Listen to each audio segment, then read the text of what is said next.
consumían, cuál era su base alimenticia. Que de ahí depende también un poco todo lo que se conoce como proceso cultural o modo de vida en términos de la vida. Antes de ahondar en esto que conocemos como Caribe colombiano, vamos a observar el mapa de América. ¿Por qué? Porque a nivel de la teoría antropológica se manejan tres rutas migratorias que explican cómo fue posible el poblamiento del continente americano. Algunos de ustedes conocen algunas de ellas, como por ejemplo la que planteó el señor Alejandro a principios de la década de los 30, que propuso que grupos nómadas transitaron en el contexto de Asia, pasaron por el estrecho de Bering y se centraron en lo que actualmente se conoce como Norteamérica y parte de Canadá y Alaska.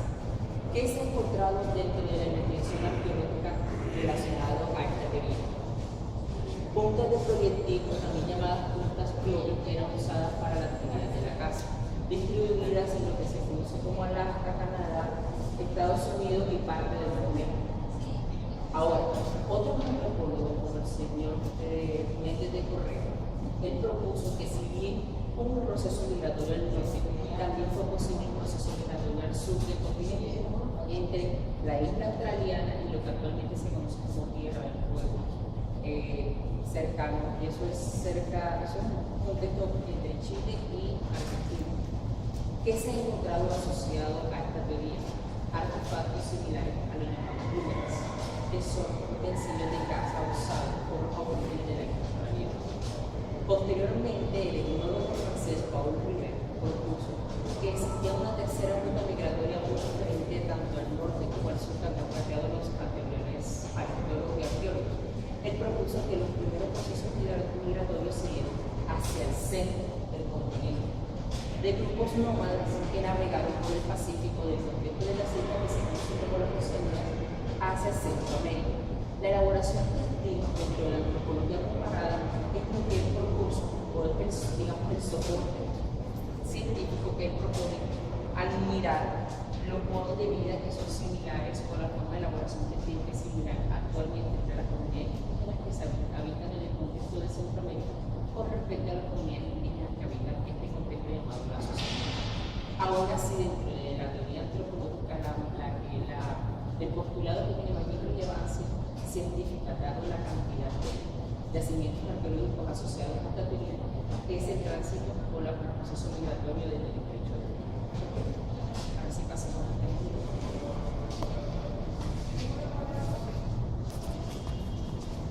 Bueno, lo que se conoce como Caribe colombiano fue poblado hace unos 15.000 años antes de Cristo. Estos primeros pobladores nómadas llegaron, como estaban emparentados con esos primeros cazadores recolectores que empezaron a transitar por el estrecho de Bering. Ahora ustedes se preguntarán, ¿por qué es tan importante un contexto como el Caribe colombiano para el panorama mundial en el entendimiento de esos procesos de desarrollo cultural de estas comunidades?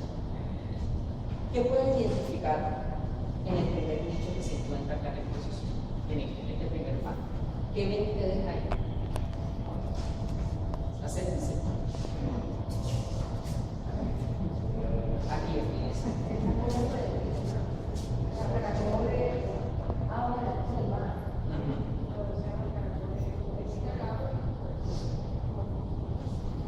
Si nosotros somos arqueólogos, o si ustedes fuesen arqueólogos y ustedes encontraran estos elementos, ¿qué les podrían decir o qué podrían interpretar de esa comunidad que habitó ese contexto del proceso?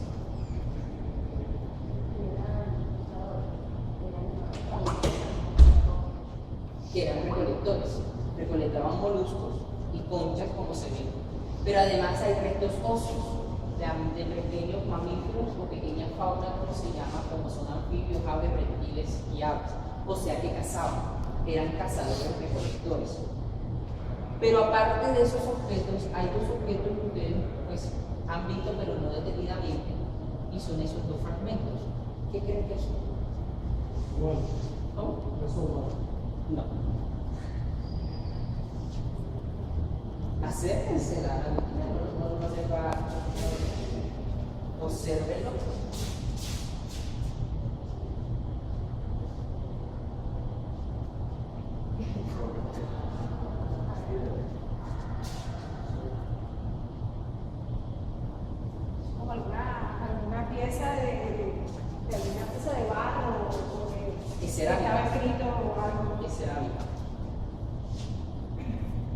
fragmento cerámico tiene 4.000 años antes de Cristo.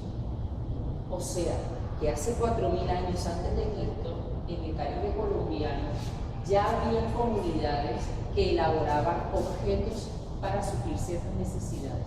Objetos como vasijas, o elementos para usar para cocinar los alimentos, para almacenar agua, para fermentar otro tipo o transformar otro tipo de alimentos para el consumo humano. Contextos arqueológicos asociados a estas comunidades cazadoras recolectoras del Caribe colombiano se encuentran Puerto Chacho y Puerto Hormiga. Esos son contextos arqueológicos donde históricamente se ha comprobado que hubo asentamiento de estas comunidades, hubo presencia más que todo de estas comunidades cazadoras recolectoras, que primeramente eran nómadas, no eran comunidades sedentarias. Ahora, sí, tiene 4.000 años antes de Cristo ese fragmento cerámico, así como este también fragmento cerámico que se encuentra ubicado en el Museo Nacional. O esta vasija circular que también se encuentra ubicada en el Museo Nacional, pero en el contexto de Puerto Chacho. ¿Por qué es tan importante este fragmento? Porque a nivel del panorama mundial, esta cerámica es una de las más antiguas del continente. O sea, que a nivel mundial, el Caribe colombiano, y específicamente nuestro país Colombia, y el contexto del Caribe, es una referencia para entender esos primeros procesos de elaboración de la cerámica. Cuando uno elabora una cerámica, ¿qué creen que implica ese proceso?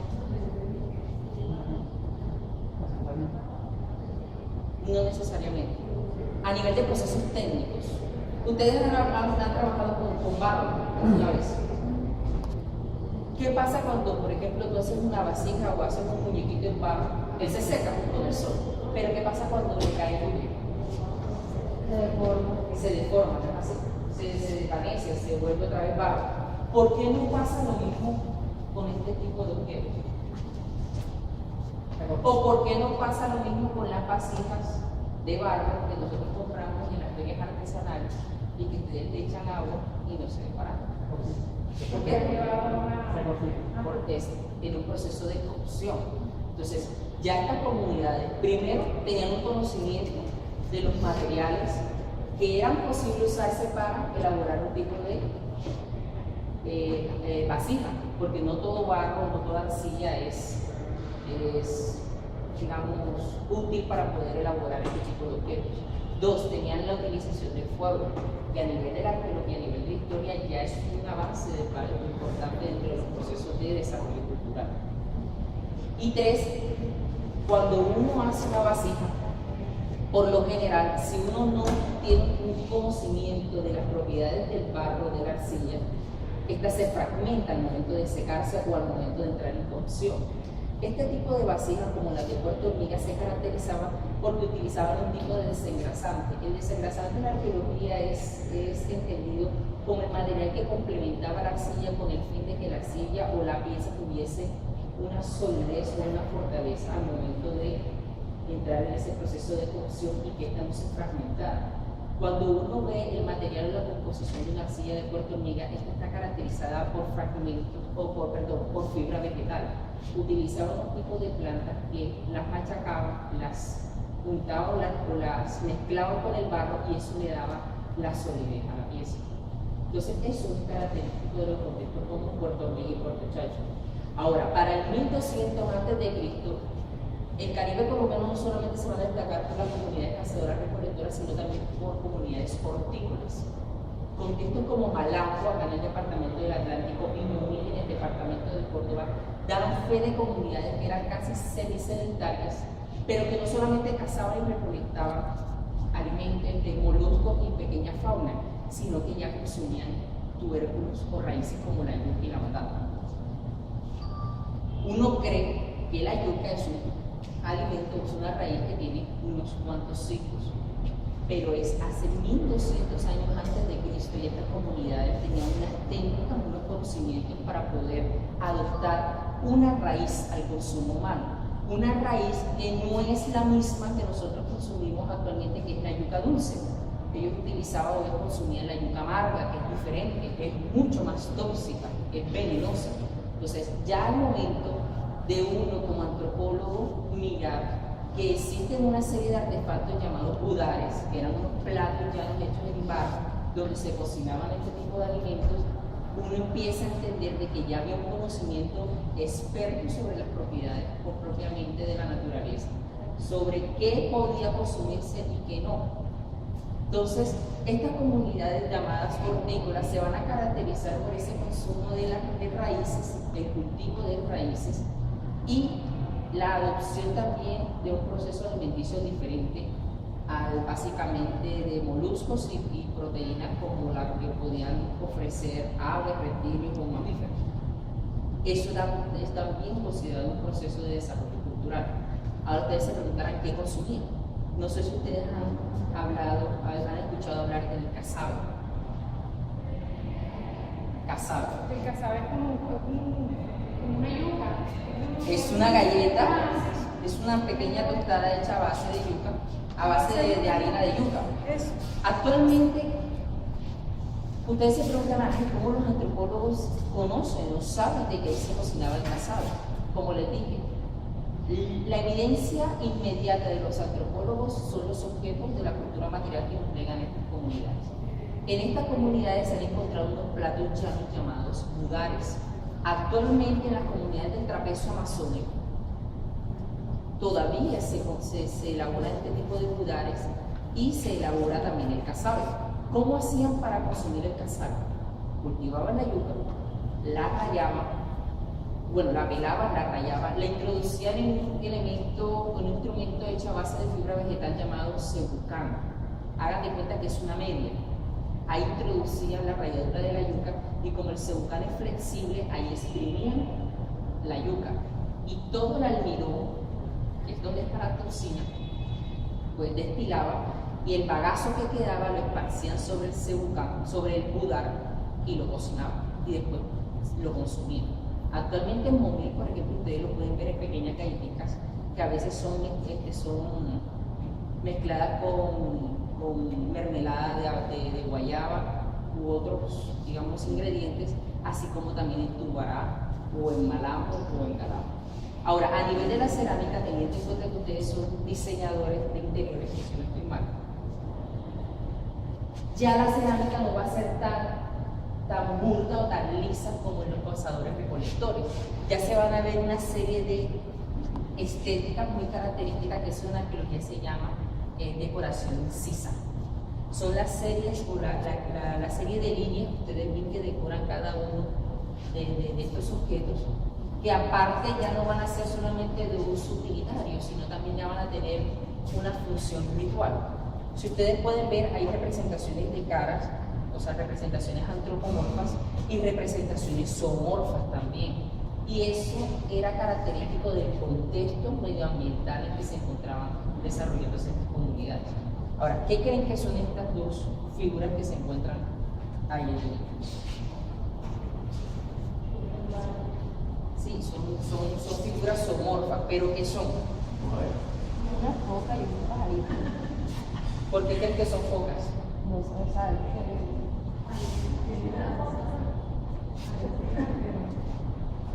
Ahora, ¿ustedes se imaginan focas en el Caribe colombiano? No, ¿verdad? Estamos hablando de que este tipo de objetos representaba el contexto medioambiental en el que se desarrollaban estas comunidades. Estamos hablando del Caribe colombiano y estamos hablando de contextos como Momil y Malambo. Malambo está muy cerca a las orillas del río Magdalena. Por lo tanto, las figuras zoomorfas que se encuentran en ese contexto son asociadas a reptiles o anfibios, como son los cocodrilos o las jicoteas o los morropollos. Pero por parte del Momil, que es más una zona asociada a lagunas o zonas lacustres, como lo es la región momposina, la depresión momposina, está asociada más a animales o figuras ornitomorfas, o sea, aves. Estas son aves. Todo el contexto de la sabana de Córdoba, parte de la sabana de Sucre, del sur del Magdalena, lo que se conoce como la región momposina, es un hábitat que se caracteriza porque hay muchas aves migratorias, como los burrullones, los patos cuchara, la garza gris, la garza blanca. Tanto es así que una danza del carnaval llamado Los Coyocos proviene de allá. Entonces miren cómo las comunidades empezaban a representar lo que se desenvolvía en su entorno medioambiental. Así es. que sea un resultado.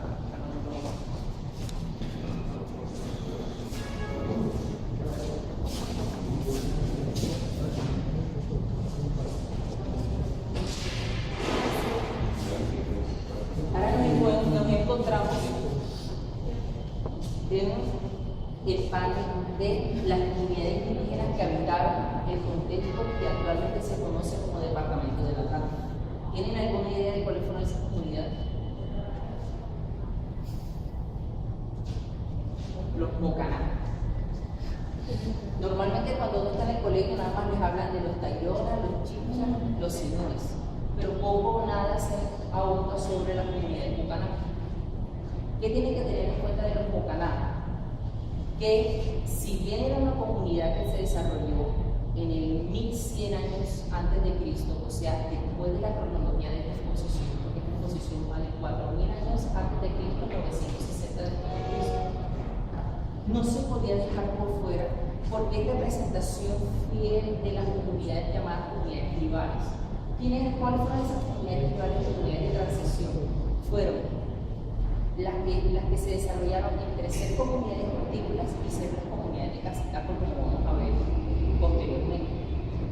Se caracterizaban porque eran sedentarias. No solamente consumían la yuca, sino que también empezaron a consumir el maíz. Eran comunidades que vivían en pequeñas aldeas, que estaban gobernadas bajo la figura de un anciano, un jefe familiar. Y fueron comunidades que tuvieron bastantes, digamos, buenos adelantos a nivel de desarrollo, tanto en ingeniería como a nivel de su cultura o a nivel de su simbolismo representado en la cerámica. ¿Por qué los Mocaná, o por qué no se habla muy poco de los Mocaná? Los Mocaná fueron una comunidad que fue diezmada en la época de la colonia a muy temprana, digamos, periodo de la conquista, 1600. Ya en 1600, muchas de estas comunidades habían sido reducidas y fueron reorganizadas en lo que en la historiografía se conoce como pueblo de indios. Entonces, por eso, cuando uno va a Tubará, Malambo, o Siacurí, uno ve que hay, digamos, una presencia culturalmente hablando muy marcada de estas comunidades indígenas como fueron los Mocaná.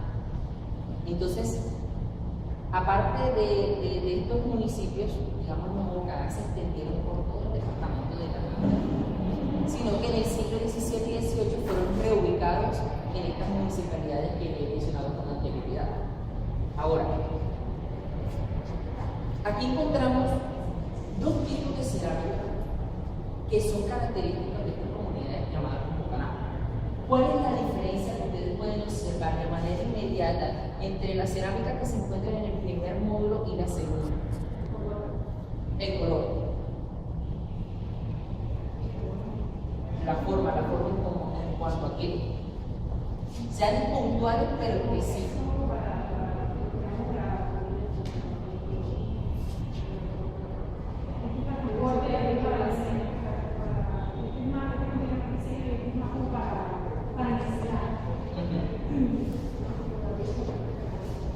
¿Qué otra opinión tienen acá los compañeros respecto a lo que dicen acá? Los grabados, Esta es mucho más decorada. Esta tiene decoración incisa, modelado, incisado, en fin. Esta es mucho más burda, mucho más lisa. Este tipo de cerámica era usada para eventos de la vida cotidiana, almacenar, cocinar, preparar. Este tipo de cerámica, que es característico de las comunidades de tribus en general, es para recrear ciertos ritos y rituales. Por ende, estas comunidades ya tenían una cosmovisión de todo lo que acontecía en su vida cotidiana. En este caso, de los ritos de vida y muerte, de la celebración de entierros, de la celebración de funerales, etc.